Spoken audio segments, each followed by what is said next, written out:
Ошол бизде эң көйгөйлүү маселе ушул болуп атат да. Допустим, налог на имущество, ал кадастрдан техпаспорты белгиленген, техпаспорты бар, чызылган, техпаспорт негизинде налог салыгы төлөнөт.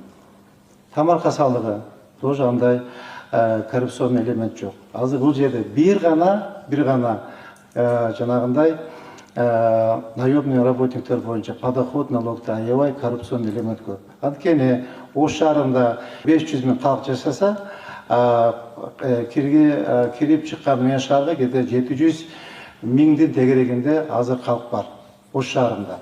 Болгону бизде частный секторда 23 500 гана киши иштеп атат.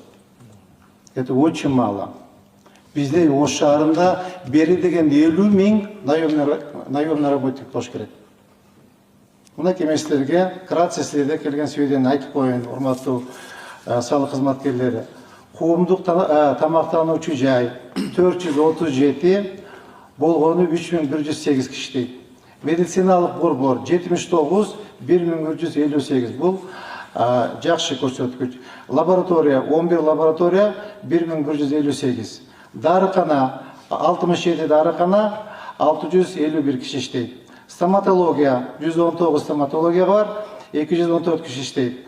Сулуулук салону 426 сулуулук салон бар, 65 киши иштейт экен. Ушундай болобу, ушундай статистика.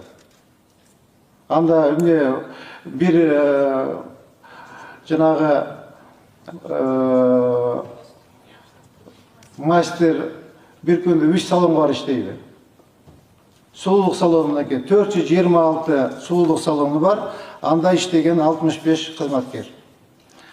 Так, акча алмаштыруучу, обмен валют, 64 обмен валют бар, 87 киши иштейт.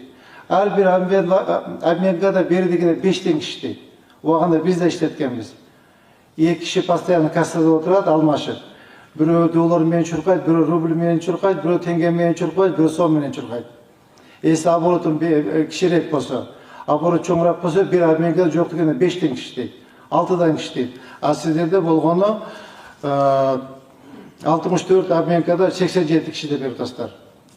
Так, унаа жуучу жай 48 унаа жуучу жайда 7 киши иштейт деп берип атасыңар. А калганы каякта? Өздөрү келип жууп кетти. Так, бильярдный клуб 22 бильярдный клуб бар, 32 киши иштейт. Ломбард 39 ломбард, 43 киши иштейт. Бул деле жакшы эмес көрсөткүч. Анткени бир ломбардда бери деген 3-4 киши